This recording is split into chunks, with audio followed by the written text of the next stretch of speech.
Hello. कक्षा 12वीं लेखाशास्त्र में हम लोग साझेदारी का पुनर्गठन, नए साझेदार का प्रवेश पढ़ रहे हैं और उसके अंतर्गत पिछले वीडियो में हम लोगों ने प्रश्न क्रमांक 44 को देखा था।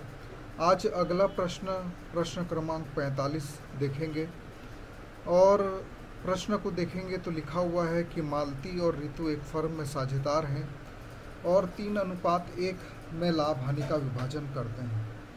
31 मार्च 2000 को उनका चिट्ठा निम्न है। तो जब भी ऐसे सवाल बनाएं आप लोग चिट्ठा को एक बार अच्छे से देख लें कि संपत्ति में क्या क्या लिखा है और दायित्व में क्या क्या लिखा है।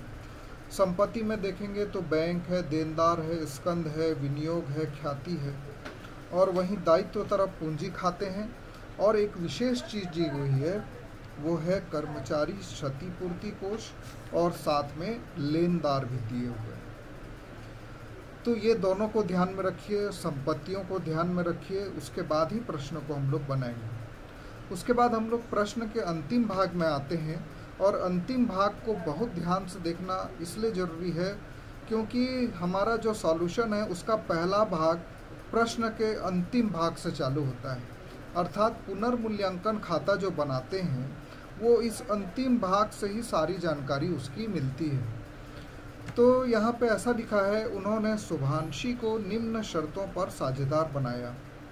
शुभांशी अपने लाभ के 2/5 भाग के लिए 18,000 पूंजी और 6,000 ख्याति के देगी। पूंजी के लिए लाएगी 18,000 और ख्याति के लिए लाएगी 6,000, जिसको कि हम लोग त्याग अनुपात में पुराने साझेदारों को बांट देंगे। और चूंकि नया अनुपात नहीं दिया है इसलिए पुराना अनुपात 3:1 ही इनका त्याग अनुपात कहलाएगा। पुराना 3:1 ये ही इनका त्याग अनुपात कहलाएगा। उसके बाद लिखा हुआ है विनियोग का बाजार मूल्य 13,500 है, जबकि चिट्ठे में हम लोग देखेंगे 15,000 है और अभी उसका मूल्य हो गया है 13,500, अर्थात 1,500 रुपया कम हो गया है। कर्मचारी क्षतिपूर्ति कोष 3,000 निश्चित किया गया है, जबकि हमारे पास ऑलरेडी कोष बना हुआ है 6,000 का, लेकिन इसको घटा के 3,000 कर रहे हैं, मतलब हमारा फ़ायदा हो रहा है, इसको 3,000 से कम करना है। तीसरी अहम चीज़ दी हुई है कि नई फर्म में ख्याति को नहीं रखा जाएगा। तो ख्याति को नहीं रखा जाएगा तो क्या करेंगे, पुरानी ख्याति को हम लोग बांट देंगे, पुराने साझेदारों को अपलिखित कर देंगे। उसके बाद बोल रहे हैं पुनर्मूल्यांकन खाता बनाना है पहला काम, पूंजी खाता बनाना है दूसरा काम और तीसरा काम करना है नई फर्म का चिट्ठा बनाना है। तो ये 3 काम हम लोगों को बड़े सावधानी के साथ करना है। हमेशा याद रखिए, पुनर्मूल्यांकन खाता सबसे पहले बनाना है, फिर पूंजी खाता बनाना है, फिर चिट्ठा बनाना है, सीरियल से बनाना है।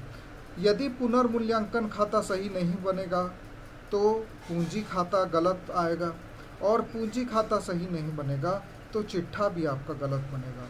तो चूंकि तीनों एक दूसरे से जुड़े हुए हैं इसीलिए तीनों के किसी भी स्टेप में हमको लापरवाही नहीं करना है और पर्याप्त सावधानी से सवाल को धीरे धीरे समझ कर बनाना है। तो आइए देखते हैं ये सवाल को कैसे बनाना है।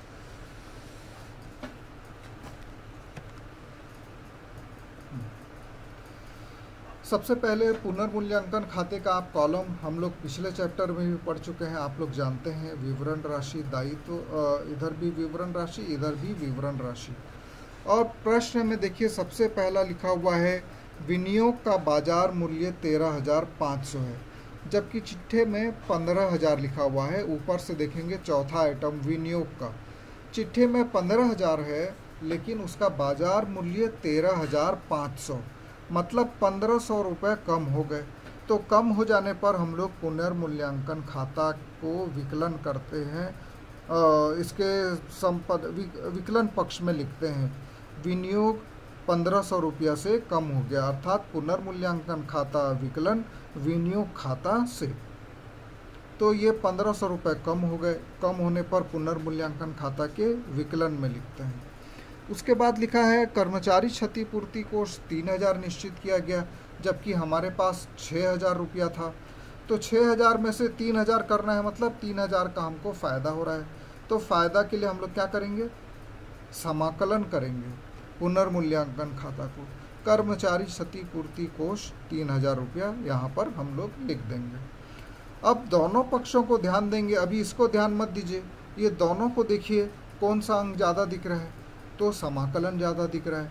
इसका योग हम लोग पहले लगा लेंगे, 3000 का 3000, बाकी कुछ नहीं है।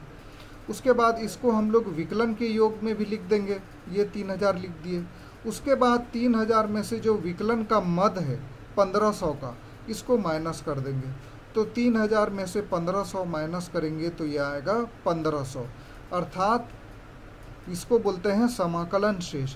जब भी समाकलन शेष होता है और इधर समाकलन का ज़्यादा होता है तो इसको लाभ बोलते हैं, और जो लाभ है उसको पुराने साझेदारों को उनके पुराने अनुपात में बांट देते हैं, अर्थात 3:1 में इसको हम लोग बांट देंगे। और 3:1 में कैसे बांटेंगे इसको तो आप लोग जानते हैं, ये फिर से एक बार समझा दे रहा हूँ।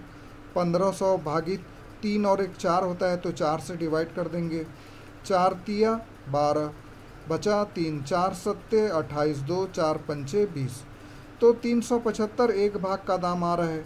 तो देखेंगे आप लोग 3 भाग मालती का है तो गुणित 3 कर देंगे तो आएगा 1125, और 375 गुणित 1 कर देंगे तो ये आएगा ऋतु का हिस्सा, तो ये हो जाएगा 375। इस प्रकार से इसको हम लोग बांट देंगे, और ये जो लाभ है ये जाएगा हमारे पूंजी खाता में। तो ये देखिए 1125 और 375, ये आ जाएगा हमारे पूंजी खाता में। अब पूंजी खाता में सबसे ऊपर में क्या आएगा, शेष लाया गया। ये आपके बैलेंस शीट में हमेशा लिखा रहता है। बैलेंस शीट में आप लोग देखेंगे तो मालती और ऋतु का पूंजी दिया हुआ है 27,000 और 9,000, तो इसको हम लोग यहाँ पर लिख देंगे। शेष लाया गया 27,000 मालती के में और ऋतु के में 9,000। उसके बाद जो शुभांशी है उसने 18,000 रुपया लेकर आया पूंजी के रूप में, तो इसका हम लोग प्रविष्टि क्या करते हैं, रोकड़ खाता विकलन शुभांशी के पूंजी खाता से, तो इसीलिए रोकड़ खाता लिखकर शुभांशी के कॉलम में 18,000 हम लोग लिख देंगे। उसके बाद शुभांशी 6,000 रुपया ख्याति के रूप में भी लेके आई है, उसको हम लोग मालती और ऋतु को बांट देंगे 3:1 में, और पुनर्मूल्यांकन खाता तो हम लोग देख ही चुके थे। तो इस प्रकार से अब समाकलन का हम लोग योग लगा लेंगे, 33,625, 10,875 और 18,000, और इसी योग को विकलन के योग में भी लिख देंगे ताकि हमको घटाने में आसानी हो। उसके बाद प्रश्न में लिखा हुआ है कि आखिरी बिंदु देखिए तीसरा, नई फर्म में ख्याति को नहीं रखा जाएगा, तो और ख्याति फर्म में दी हुई है 3,000, तो इसको क्या करेंगे हम लोग पुराने साझेदारों को अपलिखित कर देंगे, अर्थात साझेदारों का पूंजी खाता विकलन ख्याति खाता से 3:1 में विकलित करेंगे तो आएगा 2,250 और 750। उसके बाद इस योग से इसको घटा देंगे, यहाँ पर कुछ नहीं है तो ये 18,000 आ जाएगा। 10,875 में 750 घटाएंगे तो 10,125 आएगा। 33,625 में 2,250 घटाएंगे तो आएगा 30,375, और ये जो शेष ले गए करके लिखेंगे ये आएगा चिट्ठा में। कैसे चिट्ठा में आएगा, यहाँ पे देखिए मालती का 30,375, ऋतु का 10,125 यहाँ से आया है, और शुभांशी का 18,000 वो भी यहाँ से आया है। तो ये तीनों शेष को चिट्ठे के दायित्व वाले कॉलम में लिख देंगे। उसके बाद दायित्व में और क्या क्या आएगा, जैसे कि लिखा है कर्मचारी क्षतिपूर्ति कोष 6,000 था उसको 3,000 कर दिया तो 3,000 यहाँ पर आएगा। लेनदार में कोई बदलाव नहीं है तो पूरा 6,000 का 6,000 यहाँ पर आएगा। अब संपत्ति पक्ष में देखते हैं बैंक में कितना पैसा आएगा। बैंक में पहले से हमारे पास 3,000 रुपया है, 18,000 पूंजी के रूप में शुभांशी ने लेके आया और 6,000 ख्याति के रूप में लेके आया, तो कुल मिला के हमारे पास रोकड़ हो गया 27,000। देनदार 18,000 के हैं, प्रश्न में चिट्ठे में दिया हुआ है, पुराने चिट्ठे में। स्टॉक भी 9,000 दिया हुआ है, ये भी लिखा हुआ है। उसके बाद विनियोग जो 15,000 का था 1,500 रुपया कम हो गया, पुनर्मूल्यांकन खाता में हम लोगों ने देखा था, तो ये आ गया हमारा 13,500 रुपया। तो इस प्रकार से दोनों का योग लगाएंगे। पहले दायित्व तरफ का लोग योग लगाएंगे तो ये आएगा 67,500। फिर संपत्ति का योग लगाएंगे तो ये भी आएगा 67,500। और जब ये दोनों योग जो है समान होते हैं, बराबर होते हैं, तो इसका अर्थ ये है कि हमने प्रश्न को सही बनाया है। और इसके बारे में जो भी डाउट है, आप जो हमारा वेबएक्स क्लास है उसमें और अच्छे से हम लोग इसको क्लियर कर लेंगे।